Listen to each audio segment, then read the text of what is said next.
The security footage played in slow motion, each frame burning itself into my memory like a brand. There was Marcus, my husband of 3 years, pulling Karen, my best friend since college, into his arms in the hotel lobby. Their kiss wasn't a peck on the cheek or an innocent goodbye. It was passionate, desperate, the kind of kiss that spoke of months, maybe years, of hidden desire. I pressed my hand against my mouth, fighting the wave of nausea that threatened to overwhelm me. The hotel security manager shifted uncomfortably beside me, his eyes avoiding mine as he paused the video. "Mrs. Chen, I'm so sorry you had to see this," he murmured. "The footage is from last Tuesday evening. We only discovered it when reviewing the cameras for an unrelated incident. Last Tuesday, the night Marcus told me he was working late on the Henderson account. The night Karen texted me about having dinner with her sister. I stood abruptly, my chair scraping against the floor.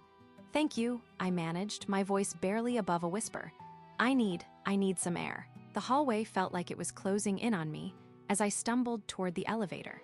My hands shook as I pressed the button for the ground floor, then changed my mind and hit the one for the hotel bar instead. I couldn't go home. Not yet. Not to the apartment Marcus and I shared, where his lies would echo in every corner. The bar was dimly lit, a sanctuary of amber lighting and soft jazz music. Only a few patrons occupied the leather chairs scattered around intimate tables. I found a corner booth and slumped into it, finally allowing the tears I'd been holding back to fall. Rough day. I looked up, blinking through my tears, to see a man standing beside my table. He was tall, maybe 6'2", with salt and pepper hair that suggested he was in his 40s. His dark suit was impeccably tailored, and his eyes, a warm brown that reminded me of coffee, held genuine concern. "I'm sorry," I said, wiping my cheeks with the back of my hand. "I know I look like a mess. I can find another. Please don't apologize." He gestured to the empty seat across from me. "May I? I'm Brandon Mitchell, and you look like you could use some company." I hesitated for a moment, then nodded. "Emma," I said simply. Brandon signaled the bartender and ordered 2 glasses of wine without asking what I preferred. Somehow, he got it right, a smooth Pinot Noir that warmed me from the inside out. "So, Emma," he said, settling back in his chair with an ease that spoke of countless business dinners and negotiations. "Want to talk about what's got you crying in a hotel bar at 3 in the afternoon?" There was something about his voice, deep, steady, completely without judgment, that made me want to spill everything. "I just found out my husband is cheating on me," I said, the words tumbling out before I could stop them. "With my best friend." Brandon's jaw tightened almost imperceptibly. "I'm sorry, that's a special kind of betrayal. You sound like you know from experience." He took a sip of his wine, considering his words. "My ex-wife had an affair with my business partner. Took me 2 years to find out, and by then, they'd been planning to leave me for months. Cleaned out half our accounts and moved to Costa Rica together." The pain in his voice was carefully controlled, but I could hear it underneath. "How did you get through it?" "Slowly, one day at a time." He leaned forward slightly, his eyes focused on mine. The hardest part wasn't losing her. It was realizing I'd been living a lie for so long. That the person I trusted most in the world had been deceiving me every single day. I nodded, feeling understood in a way I hadn't expected. "That's exactly it. I keep thinking about all the times Karen would come over for dinner, all the times she'd ask about Marcus, acting so concerned about our marriage. And all the while, she was planning to destroy it." Brandon's voice carried an edge of controlled anger. "Some people have no concept of loyalty." We sat in comfortable silence for a moment, the weight of shared experience settling between us. I found myself studying his face. The strong jawline, the laugh lines around his eyes that suggested he wasn't always this serious, the way his hands moved with precise, controlled gestures. "What do you do, Brandon?" I asked, needing to shift the conversation away from our mutual heartbreak. "I'm a divorce attorney," he said with a rueful smile. Ironic, isn't it? I spend my days helping other people untangle their broken marriages, but I couldn't see my own falling apart. Maybe that's why you're so good at understanding what I'm going through.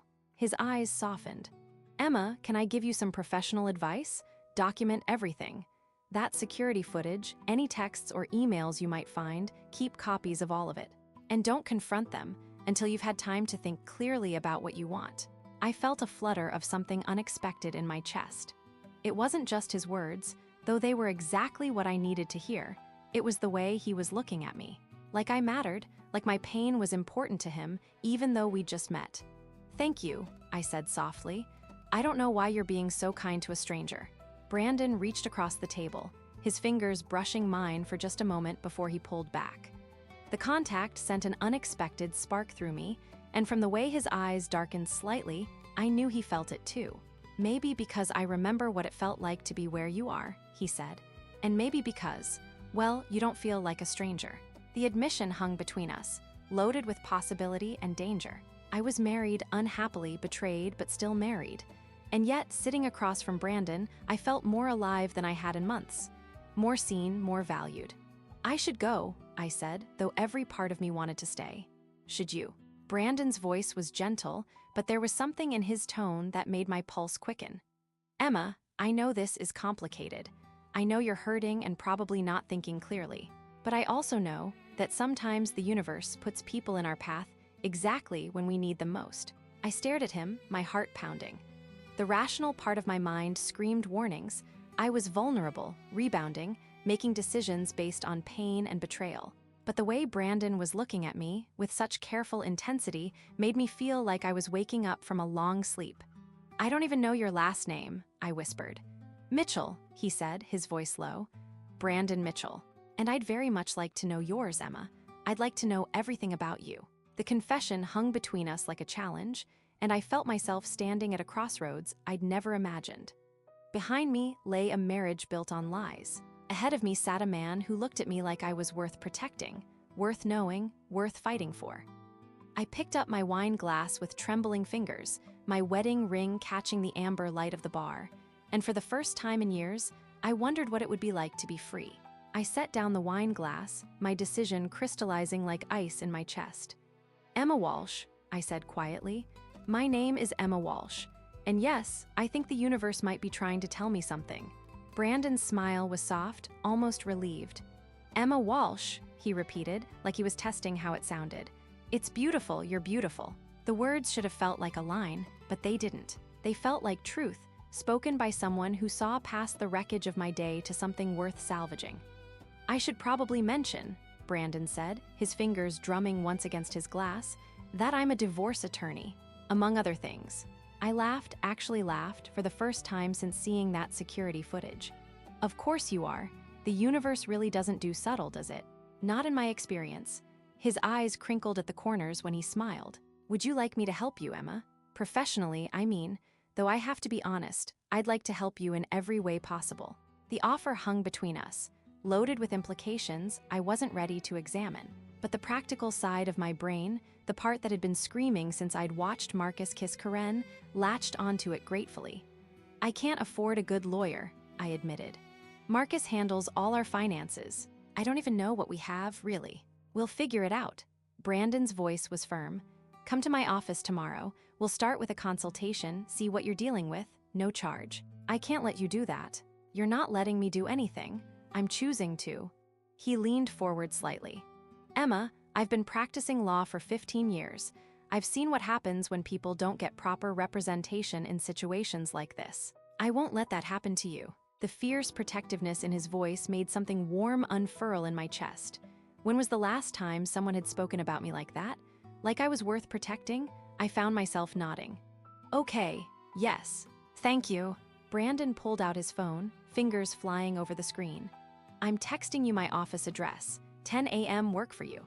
My phone buzzed, and I stared down at his contact information, feeling like I was holding something dangerous and precious. "I'll be there," I said. We finished our drinks in a charged silence, the air between us crackling with unspoken possibilities. When Brandon walked me to the elevator, his hand touched the small of my back, just briefly, just enough to send electricity shooting up my spine. "Emma," he said as the elevator doors opened. "Whatever happens tomorrow, whatever we discover about your situation, you're going to be okay. I promise you that." I stepped into the elevator, turning to face him as the doors began to close. "Why are you doing this, really?" Brandon's eyes held mine until the very last second. "Because sometimes the right person walks into your life at exactly the right moment, and you don't let them walk away." The next morning, I stood in front of my closet for 20 minutes, hating myself for caring what I wore to see Brandon. I told myself it was about confidence, about feeling strong for what was sure to be a difficult conversation about my marriage. But I knew I was lying. I chose a navy dress that hugged my curves without being obvious about it, paired with heels that made my legs look longer. I spent an extra 10 minutes on my makeup, defining my eyes in a way I hadn't bothered with in months. Marcus was already gone when I left, probably meeting Karen for coffee before work, I thought bitterly. The thought that should have devastated me barely registered. All I could think about was seeing Brandon again. His law office was in a sleek downtown building, all glass and steel reaching toward the clouds. The receptionist, a woman in her 50s with kind eyes, smiled warmly when I gave my name. "Mr. Mitchell is expecting you," she said. "He asked me to tell you he cleared his morning schedule." Cleared his morning schedule. For me, Brandon's office was exactly what I'd expected: expensive furniture, law books lining the walls, diplomas and awards displayed with understated pride. But what I hadn't expected was the way he looked when he stood up from behind his desk. He traded last night's casual button-down for a charcoal suit that emphasized his broad shoulders and narrow waist. His tie was a deep blue that brought out his eyes, and his hair looked like he'd run his fingers through it while working. "Emma." My name sounded different in the daylight, more serious but no less warm. "You look beautiful." I felt heat rise in my cheeks. "Thank you, this is impressive," I said, gesturing around his office. 15 years of very long days," he said, moving around the desk to greet me properly. "But let's focus on you. Coffee." We settled into the leather chairs in front of his desk, a manila folder between us that somehow felt ominous. Brandon opened it, revealing printed emails, financial documents, notes written in his careful handwriting. "I did some preliminary research last night," he said. "Public records mostly. Emma, I need to ask you some difficult questions." For the next hour, Brandon walked me through the legal realities of my situation with a gentleness that made the harsh facts easier to bear. He leaned forward when he spoke, his attention completely focused on me, and twice his fingers brushed mine when he handed me documents. The second time, neither of us pulled away immediately. "Emma," he said quietly, his thumb grazing across my knuckles. "Are you okay? I know this is a lot." I stared down at our joined hands, at his long fingers covering mine, at my wedding ring that suddenly felt like a shackle. "I keep waiting to feel devastated," I admitted. "About Marcus, about my marriage ending. But sitting here with you, I just feel relieved, like I can finally breathe again." Brandon's grip tightened slightly. "That's not unusual. Sometimes we mourn a relationship long before it actually ends. Is that your professional opinion, counselor?" His smile was soft, dangerous. "My professional opinion is that you deserve so much better than what you've been settling for." The words hung between us, loaded with meaning.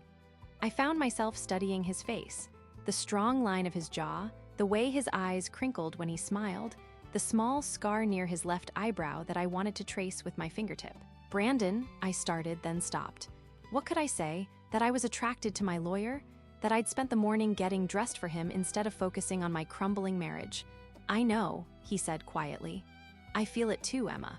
But I want you to know, whatever happens between us, I'm going to take care of you legally. That comes first. Your well-being comes first." The fierce protectiveness in his voice made my heart race. When was the last time someone had put my well-being first? "What happens now?" I asked. "Now we build your case. We meet regularly, go over everything. And Emma?" His eyes met mine, intense and promising. "I meant what I said about clearing my schedule. For the next few weeks, you're my priority." I left his office feeling like I was floating, my mind spinning with legal strategies and something much more dangerous. As I waited for the elevator, I caught my reflection in the polished steel doors, flushed cheeks, bright eyes, looking more alive than I had in years. This story gets even crazier. Hit like if you want to hear more.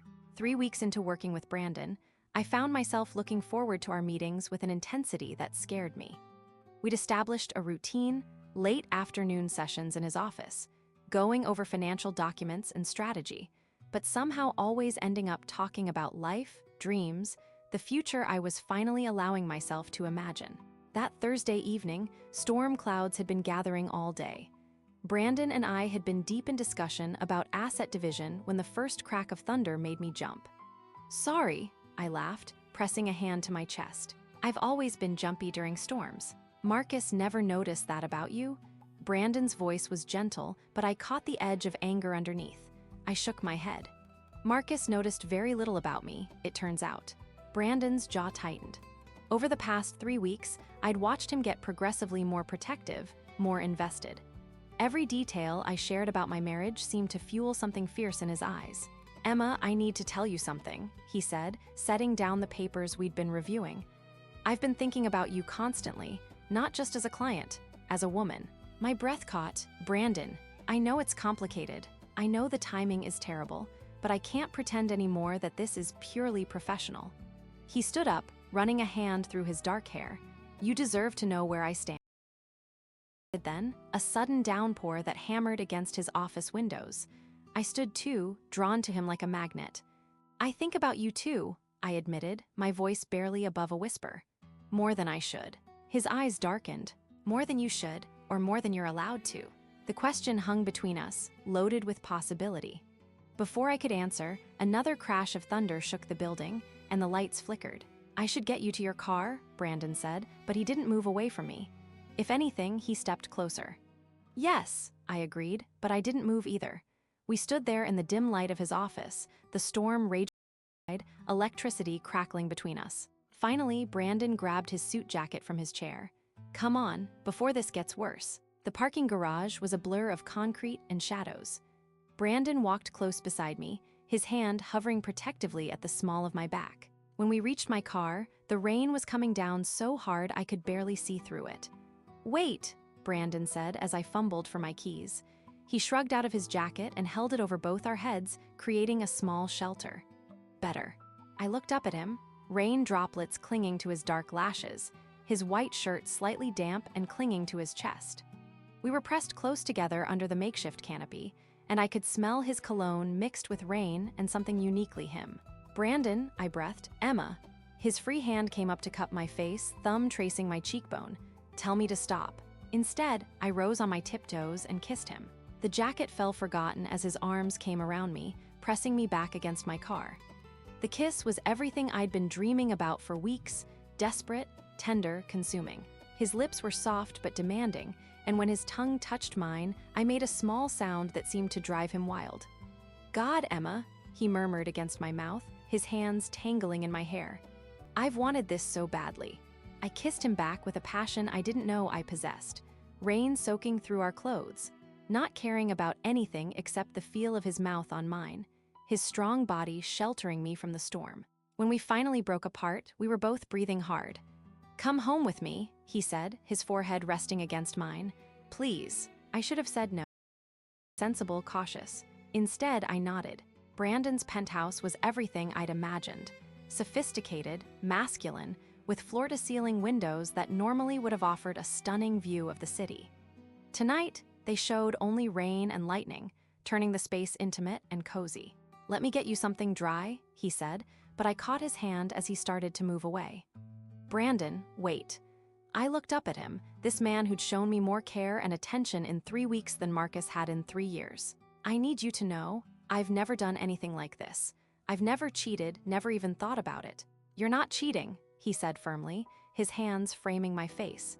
"Your marriage ended the moment Marcus chose someone else. You're just finally choosing yourself." He kissed me again, softer this time, reverent. "But if you want to stop, if this is moving too fast." "No," I said quickly. "I don't want to stop. I want to feel alive again." Something shifted in his expression, tenderness mixed with desire. "Then let me show you how a woman should be treated." He led me to his bedroom, and what happened next was a revelation. Where Marcus had been hurried and selfish, Brandon was patient and generous. He undressed me slowly, kissing every inch of skin he revealed, whispering how beautiful I was until I actually believed it. When he made love to me, it was with a reverence that brought tears to my eyes. He worshipped my body like it was something precious, something to be treasured. For the first time in my life, I understood what true intimacy felt like, not just physical connection, but emotional, spiritual. "Emma," he breathed against my neck as we moved together, "you're incredible." I'd never felt incredible before. With Marcus, I'd always felt like I was performing, trying to be enough. With Brandon, I felt cherished, desired, complete. Afterward, as we lay tangled in his sheets, listening to the storm rage outside, Brandon traced patterns on my bare shoulder. "No regrets?" he asked softly. I considered the question seriously. I should feel guilty, shouldn't I? I was still technically married, even if that marriage was over in every way that mattered. But lying there in Brandon's arms, I felt only rightness. "No regrets," I said, then hesitated. "Although, this does complicate things, doesn't it?" He pressed a kiss to my temple. "Everything worth having is complicated, Emma, but I meant what I said. I'm going to take care of you, legally and personally, if you'll let me." I turned in his arms to face him fully. "What are you saying?" "I'm saying that what I feel for you goes way beyond professional interest. I'm saying I want to be there for you through this divorce and whatever comes after." His eyes were serious, intense. "I'm saying I think I'm falling in love with you." My heart stopped. "Brandon, you don't have to say anything back. I just needed you to know." But looking at this man who'd shown me what real love could look like, who'd made me feel beautiful and worthy and cherished, I realized I didn't need time to think about it. "I think I'm falling in love with you too," I whispered. His smile was radiant as he pulled me closer, and for the first time in years, I felt like I was exactly where I belonged. The storm was just beginning. The next few weeks turned into an intricate dance of deception that both thrilled and terrified me. By day, I played the role of the devastated wife, fielding concerned calls from friends and family about my marriage falling apart. By night, I slipped away to meet Brandon, my heart racing with anticipation and guilt in equal measure. "Emma, you look exhausted," my sister Rachel said during one of our coffee dates. "Are you sleeping at all?" I stirred my latte, avoiding her concerned gaze. It's hard to sleep when your world is falling apart. Technically true, though not for the reasons she assumed. I'd been spending most nights at Brandon's penthouse, wrapped in his arms, discovering what real passion felt like. The exhaustion came from maintaining the facade, not from heartbreak. "Have you heard from Karen at all?" Rachel pressed. I can't believe she hasn't tried to explain herself. Oh, but she had, multiple times. Karen had been calling and texting constantly, begging to meet, to explain, to somehow repair our 15-year friendship. I let every call go to voicemail, deleted every text unread. How could I tell Rachel that Karen's betrayal had actually been a gift, that it had freed me to find something infinitely better? "I'm not ready to deal with her," I said, which was honest enough. The hardest part was Marcus. He'd moved out temporarily, staying at his brother's place, but he kept showing up unannounced, trying to win me back with grand gestures that would have worked 6 months ago. "Emma, please," he'd said just yesterday, standing on my doorstep with roses and that puppy dog expression that used to melt my heart. It was a mistake, a moment of weakness. "Karen means nothing to me, you have to believe that." I stood in the doorway, wedding ring conspicuously absent from my finger, thinking about how Brandon had kissed that same spot just hours before. "A moment of weakness?" I repeated. "Marcus, I saw the hotel footage. That wasn't a moment, that was a relationship. We can get past this," he insisted, stepping closer. "We've been together for 8 years, that has to count for something." It did count for something. It counted as 8 years I'd never get back, 8 years of settling for lukewarm love when passion like Brandon's existed in the world. "I need space," I told him, closing the door. Marcus's persistence made my secret relationship with Brandon feel more dangerous, more forbidden. Which, if I'm being honest, only intensified the attraction. Brandon and I had established a routine of sorts. Official meetings at his office, always with the door open, discussing divorce strategy and asset division. But we'd also started having after-hours consultations when his staff had gone home. "This is incredibly unprofessional," Brandon murmured against my neck as I perched on the edge of his mahogany desk, his hands sliding up my thighs. "Are you complaining?" I breathed, tugging at his tie. "Never," he said, capturing my mouth in a kiss that made me forget every ethical concern. Those stolen moments in his office became addictive. The thrill of being together in a space where we were supposed to maintain professional boundaries, where anyone could walk in and discover us, added an edge of excitement that left us both breathless. One evening, as we lay on the leather couch in his office, clothes scattered across the expensive carpet, Brandon traced lazy circles on my bare back. "We should probably talk about this," he said quietly. "About what happens when your divorce is finalized. I turned to face him, studying his expression in the dim light from his desk lamp. What do you want to happen? I want to take you to dinner without worrying about who might see us. I want to introduce you to my friends as my girlfriend, not my client. I want to wake up next to you without either of us having to sneak out before sunrise. The word girlfriend sent a flutter through my chest. Is that what I am? Your girlfriend? Emma, he said seriously, cupping my face in his hands. You're so much more than that already. I just can't say it publicly until I'm officially divorced, I finished. It protects both of us, and it protects your case. I understood the logic, but understanding didn't make the secrecy easier, especially when Karen finally cornered me at the grocery store. Emma, thank God, she said, rushing up to me in the produce section, looking haggard and desperate. You've been avoiding me for weeks. Please, just let me explain. I continued selecting apples, my hands surprisingly steady. There's nothing to explain, Karen. I saw the footage. It's not what it looked like, she said frantically. Well, it is, but it's complicated. Marcus was so unhappy, and I was going through my own divorce, and you just what? Decided my marriage was fair game. Tears streamed down her face. I never meant for it to happen. We were both lonely and… Stop. I set down the apple I was holding and finally looked at her directly. Karen, we've been friends since college. You were my maid of honor, and you've been sleeping with my husband for God knows how long. 3 months, she whispered. It's only been 3 months. Only 3 months, as if that made it better somehow. You know what's funny? I said, surprising myself with how calm I sounded. I should hate you, I should be devastated. But honestly, you did me a favor. Karen's tears stopped. What? You showed me that my marriage was already over. That Marcus and I were just going through the motions. So thank you for that clarity. I walked away, leaving her standing there stunned, and felt lighter than I had in years. That evening, I met Brandon at a small restaurant 40 minutes outside the city, far enough that we wouldn't run into anyone we knew. He was already seated when I arrived, looking devastatingly handsome in a dark sweater that brought out his eyes. You seem different tonight, he observed as I slid into the booth across from him. Happier. I ran into Karen today, I said, reaching across the table to take his hand. And I realized something. What's that?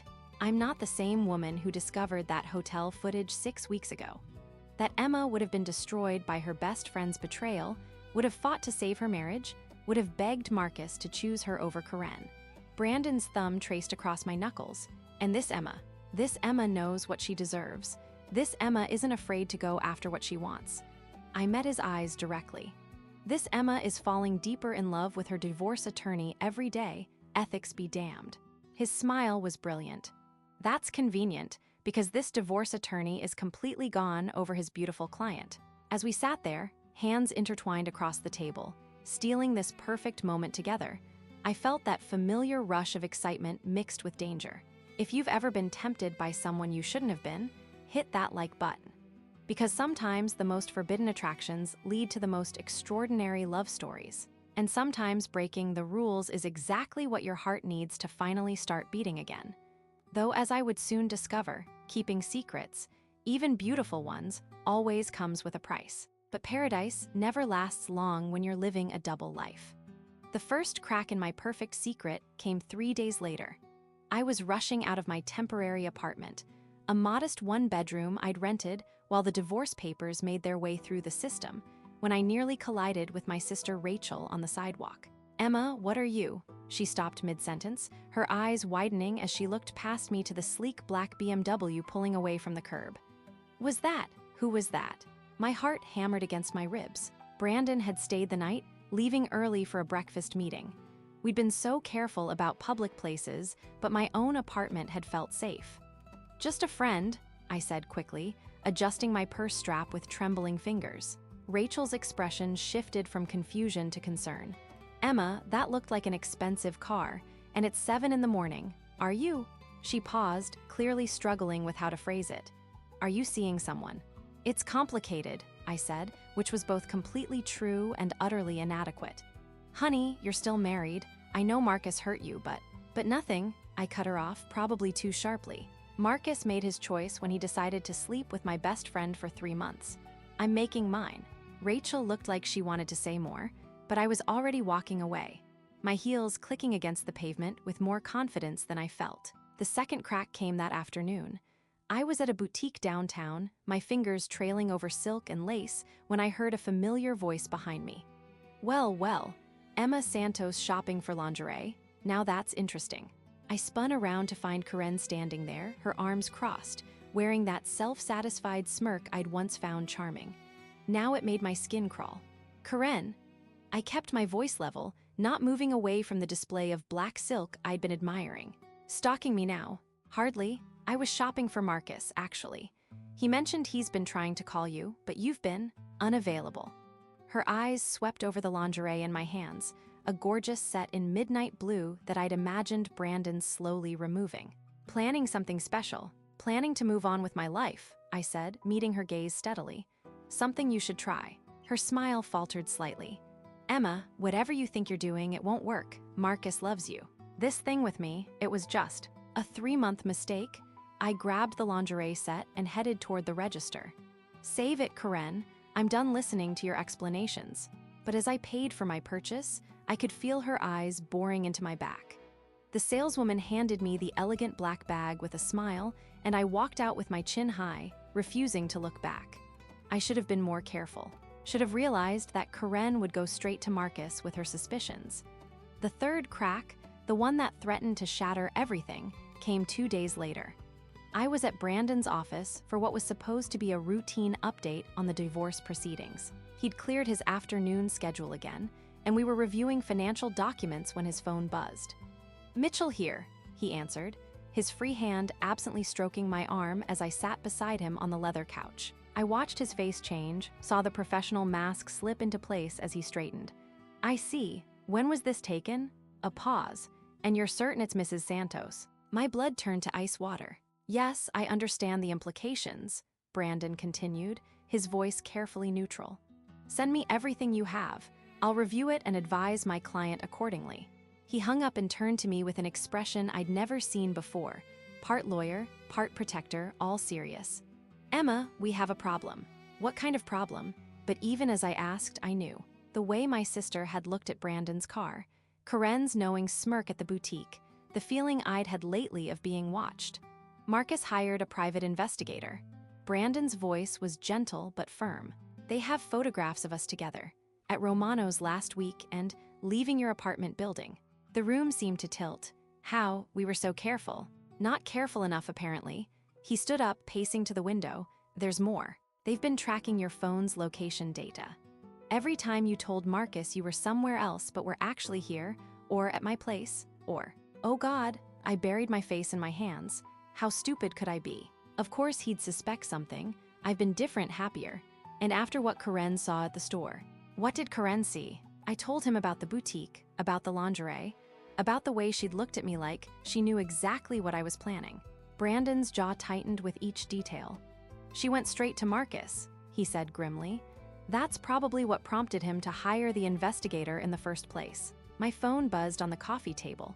Marcus's name flashed on the screen. Don't answer it, Brandon said quickly, but it was too late. I was already swiping to accept. Hello, Marcus. We need to talk. His voice was cold, harder than I'd ever heard it. Tonight, the house, 8 o'clock. Marcus, I don't think. 8 o'clock, Emma. Unless you'd prefer to have this conversation in front of a judge. The line went dead. Brandon was beside me in an instant, his arms pulling me close as I started to shake. Hey, it's okay. We'll figure this out. Will we? I looked up at him, this man who'd become everything to me in just 6 weeks. He has evidence, Brandon, photographs of us together. How does that look in court? The cheating wife who started sleeping with her divorce attorney before the papers were even filed. Emma, listen to me. His hands framed my face, forcing me to meet his eyes. What we have isn't sordid or wrong. You were already separated when we met.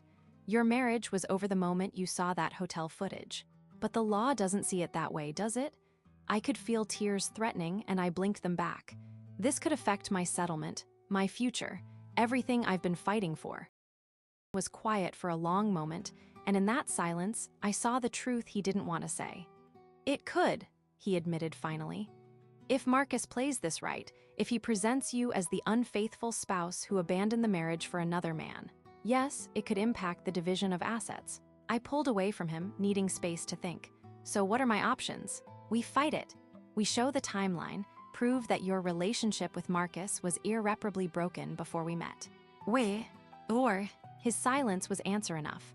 Or I choose, I said quietly, between you and a fair divorce settlement. Emma, no, that's not. Isn't it? I turned back to him, this beautiful man who'd shown me what love could really feel like. If I continue this relationship with you while the divorce is pending, Marcus will use it to paint me as the villain.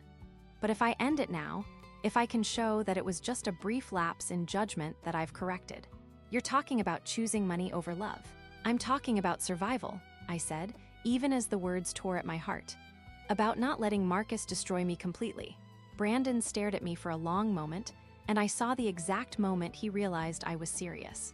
So that's it. One threat from your soon-to-be ex-husband, and you're ready to throw away what we have. Don't make this about cowardice, I said, my voice breaking. You know what this means to me. You know what you mean to me. Then fight for it, he said simply. Fight for us. But as I looked at him, standing there in his perfectly tailored suit in his corner office with his law degree and his established life, I realized something that made my chest ache. Sometimes love isn't enough. Sometimes the cost of keeping it is higher than you can afford to pay. And sometimes the people who claim to love you will ask you to risk everything to prove it. As I gathered my purse and headed for the door, I wondered if I was about to make the biggest mistake of my life, or if I'd already made it when I'd let myself fall for a man I could never really have. I barely made it to my car before my phone started buzzing.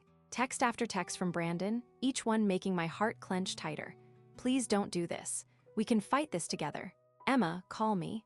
I turned my phone off and drove home in silence, my hands shaking on the steering wheel. The apartment felt cold and empty when I walked in, nothing like the warm sanctuary it had become over these past weeks. I poured myself a glass of wine and sat on my couch, staring at the engagement photos Marcus and I had never bothered to take down. That's when I heard the key in the lock. Marcus walked in like he owned the place, which technically he still did until our divorce was final. He looked different somehow, harder. The charming smile I'd fallen for 10 years ago was nowhere to be found. Emma, he set a manila envelope on the coffee table between us. We need to talk. I have nothing to say to you, I said, not moving from the couch. Everything goes through our lawyers now. Even after this? He opened the envelope and spread photographs across the table like he was dealing cards. Photos of Brandon and me in the parking garage, kissing in the rain. Photos of us entering his building together. Photos of me leaving the next morning in the same clothes. You hypocritical little, Marcus's voice was ice cold. All this righteous anger about Karen and me, and you've been screwing your divorce attorney for weeks. I stared at the photos, my wine glass trembling in my hand. How long have you been following me? Long enough. He leaned back in the chair across from me, the same chair where Brandon had sat just days ago, looking at me with love instead of contempt. Karen told me you seemed different, happier, less devastated than a betrayed wife should be. The mention of Karen's name sent fury shooting through my veins. Don't you dare bring her into this. Don't you dare act like I'm the villain here. Aren't you? Marcus gestured at the photos. While you were playing the wounded wife, you were climbing into bed with the first man who showed you attention. The first man who... I stood up so fast my wine sloshed over the rim of the glass. You have some nerve, Marcus. Some goddamn nerve. I have nerve. You're the one who. I'm the one who what? The words exploded out of me, 10 years of frustration and 6 weeks of suppressed rage finally finding their target. I'm the one who fell in love with someone who actually sees me. Someone who doesn't spend months sneaking around behind my back with my best friend. Marcus stood too, his face flushing red. It wasn't supposed to happen with Karen. It just what? Your dick just accidentally fell into her. I laughed, a bitter sound that didn't sound like me at all. Save it, Marcus. I've heard all your excuses. At least I felt guilty about it, he shouted. At least I tried to end it. You just jumped straight into bed with the first lawyer you could find. You felt guilty. I moved closer, my voice dropping to a dangerous whisper. You felt so guilty that you kept doing it for 3 months. You felt so guilty that you were planning to leave me for her. His face went pale. How did you? Hotel security footage, Marcus. Your romantic little rendezvous wasn't as private as you thought. I smiled, and it felt sharp as a blade. Did you really think I'd just take Karen's word for it, that I wouldn't investigate? The silence stretched between us, heavy with years of resentment and recent betrayals. Marcus ran his hands through his hair, a gesture I'd once found endearing. "This doesn't change anything," he said finally. "You were unfaithful too. In the eyes of the court. In the eyes of the court, you committed adultery first," I said calmly. "I have timestamps, Marcus. Your affair started months before mine." "That's not how this works, Emma. Affairs during separation. We weren't separated when you started screwing my best friend." That's when we heard the knock on the door. Soft, hesitant, we both knew who it was before I opened it. Karen stood in the hallway, her perfect blonde hair limp around her face, her usually immaculate makeup smeared. She looked like she'd been crying for hours. "Emma, please, can we talk?" "There's nothing to talk about." I started to close the door, but she put her hand against it. "Please, I know you hate me, I know I deserve it, but I can't lose you too." "Too?" I opened the door wider, letting her see Marcus standing in my living room. "What exactly have you lost, Karen?" She stepped inside, her eyes darting between Marcus and me. "He ended it, last week, said he realized he'd made a mistake." I looked at Marcus, who was studying his shoes like they held the secrets of the universe. "Is that true?" "Emma, is it true?" He nodded, still not meeting my eyes. I realized what I was throwing away. Our marriage, our life together, I wanted to come home. "And you decided this when exactly?" I asked. "Before or after you hired someone to follow me?" "After I saw you with him," Marcus admitted. "After I realized you'd moved on so fast." Karen was crying now, mascara streaking down her cheeks. "Emma, I never meant for this to happen. You have to believe me." I tried to fight it. "You tried to fight it?" My voice rose again. "For 3 months, you tried to fight it? Every time you hugged me, every time you asked how I was doing, every time you pretended to be my friend while you were fucking my husband." "It wasn't like that. It was exactly like that."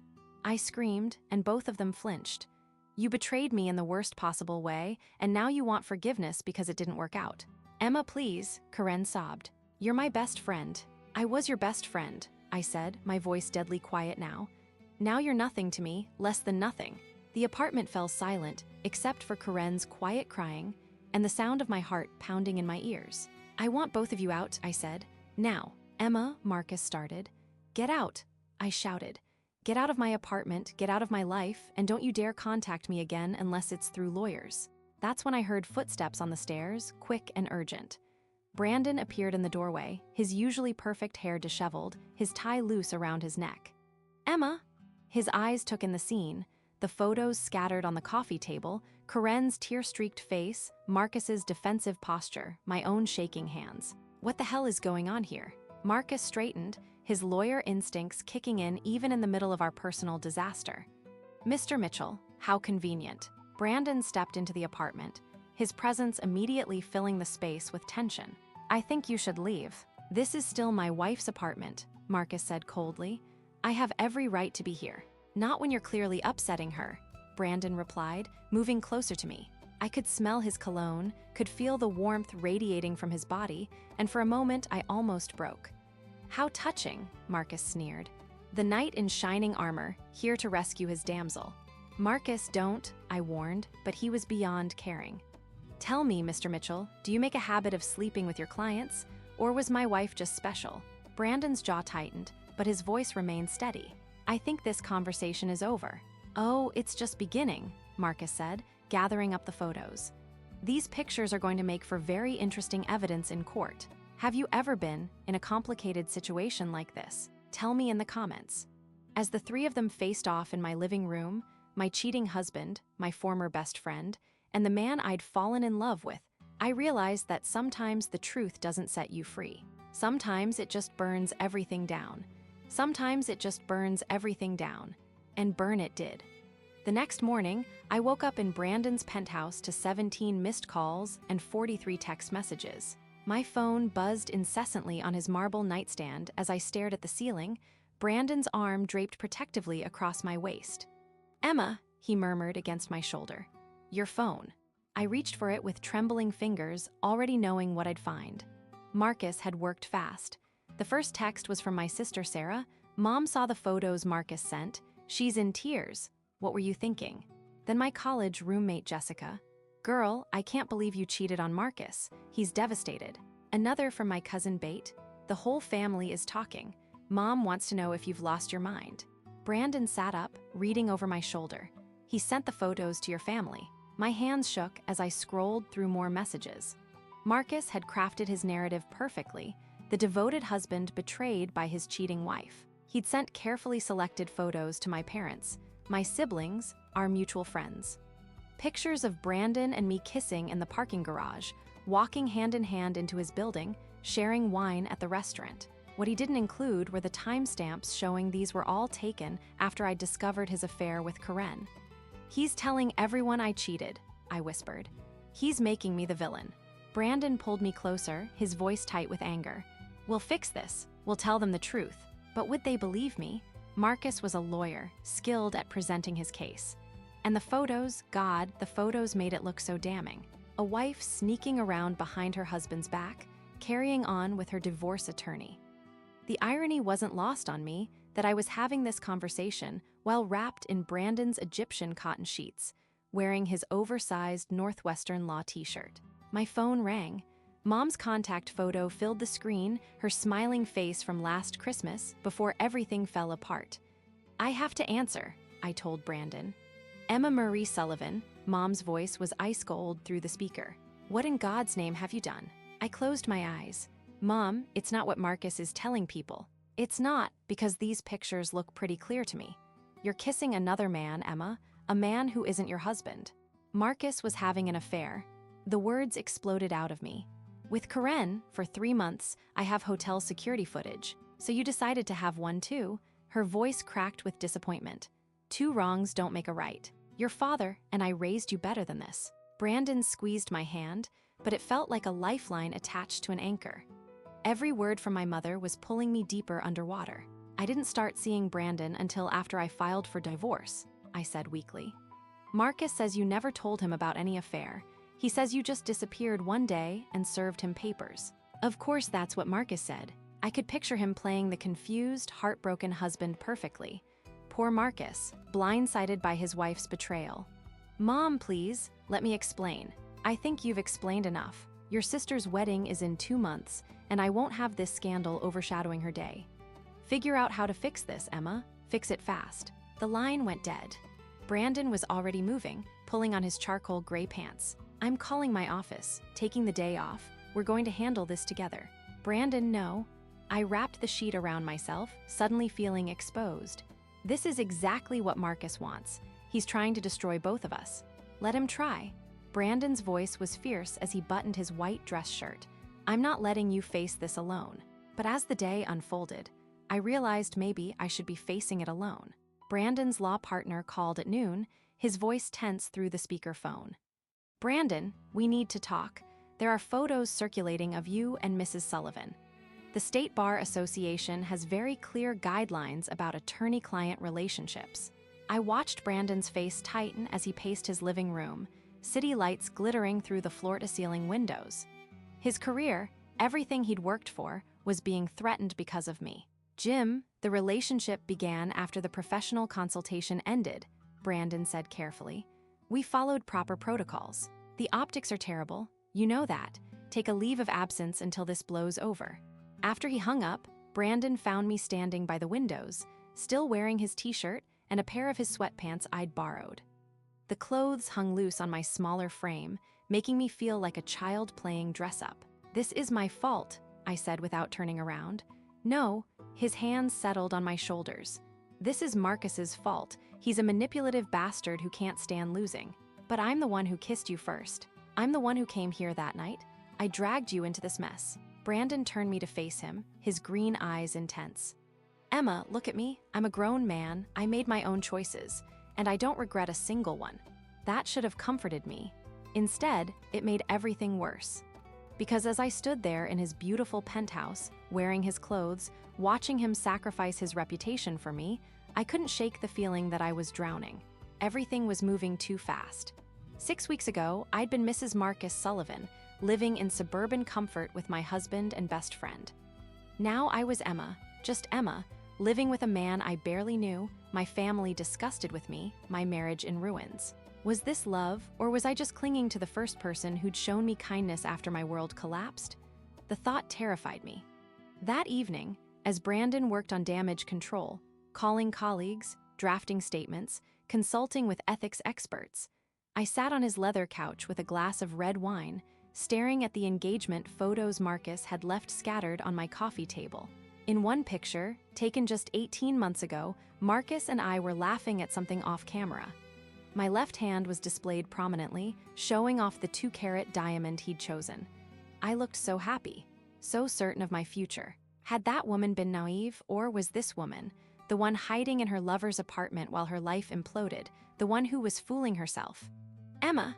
Brandon appeared beside me, his tie loosened, sleeves rolled up. What are you thinking about? I held up the photo.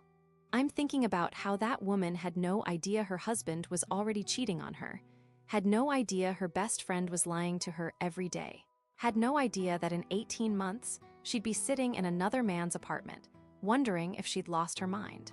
Brandon sat beside me, taking the photo gently from my hands. Maybe she had no idea, because she trusted people who didn't deserve it. Or maybe she was just stupid. Emma, no, Brandon, listen to me.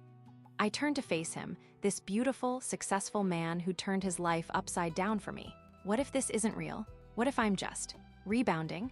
What if I'm so grateful to feel wanted again that I'm confusing gratitude with love? The hurt that flashed across his face made my chest ache. Is that what you think this is? He asked quietly. I didn't know. That was the terrifying truth. I didn't know anything anymore. I think, I said carefully, that I need to figure out who I am when I'm not somebody's wife or somebody's girlfriend, just me. Brandon was quiet for a long moment, studying my face.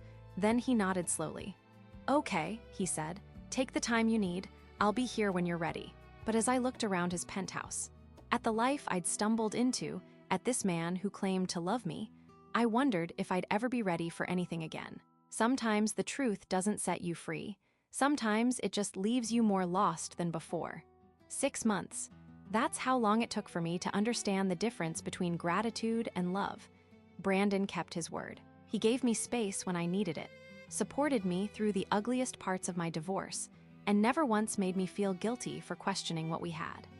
When Marcus's lawyer tried to paint me as an adulteress, Brandon quietly provided evidence that proved Marcus's affair began months before ours.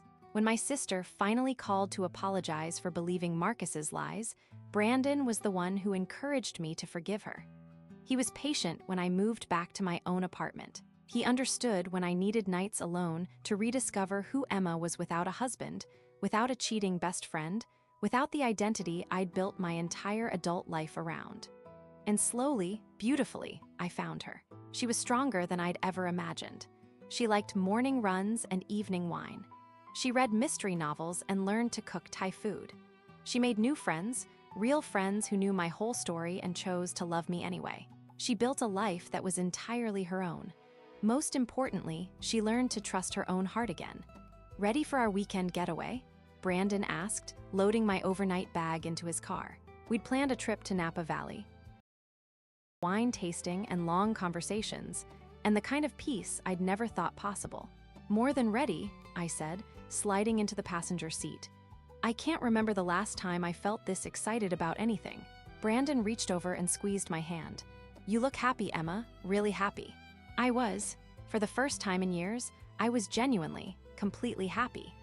The drive to Napa was filled with easy conversation and comfortable silences.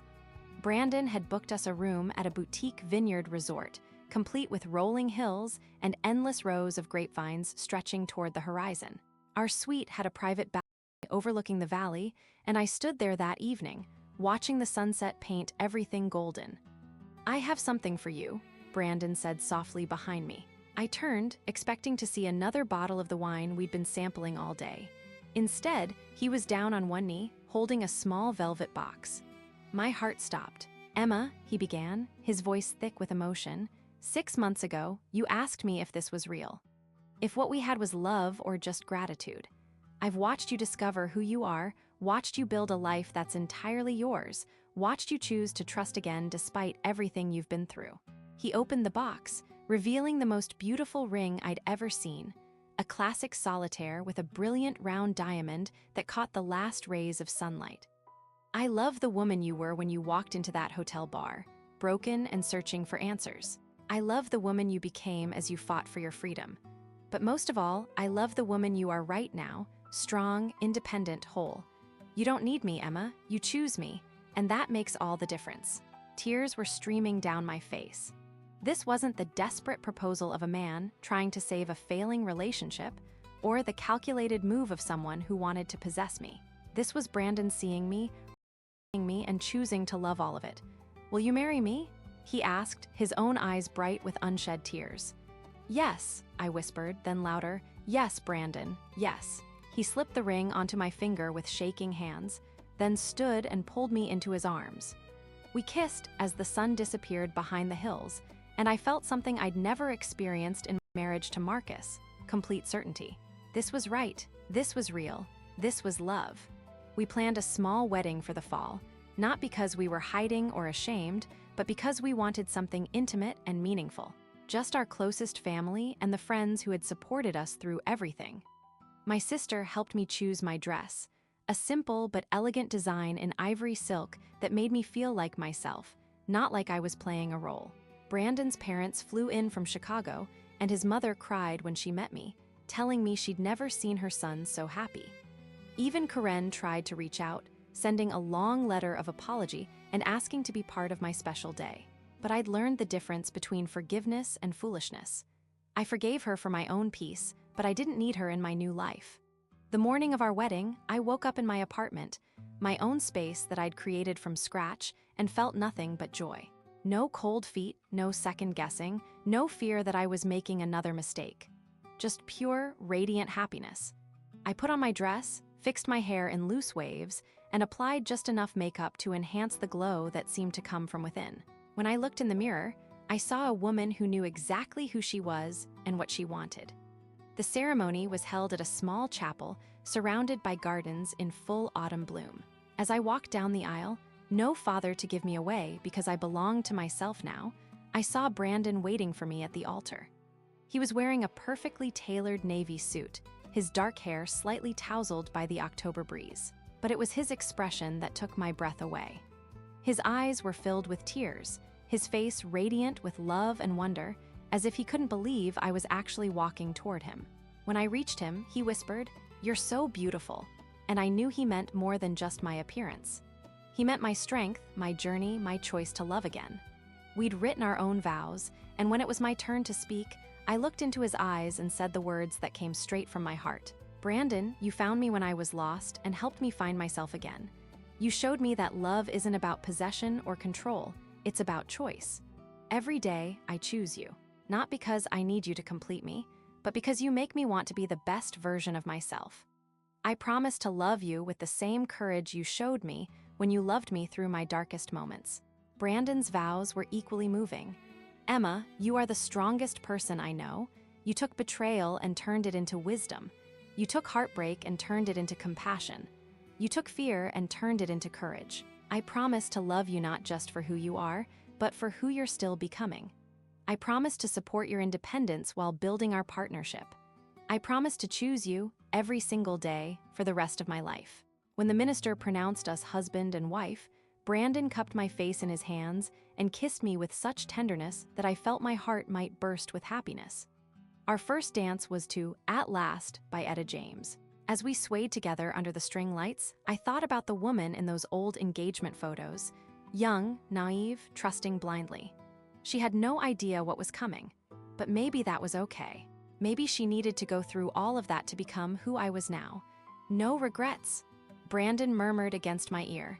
"Not a single one," I whispered back and meant it completely. Sometimes the worst thing that happens to you leads to the best thing. Sometimes betrayal teaches you what real love looks like. Sometimes you have to lose yourself completely to find who you were always meant to be. I was Emma Mitchell now, and I was exactly where I belonged.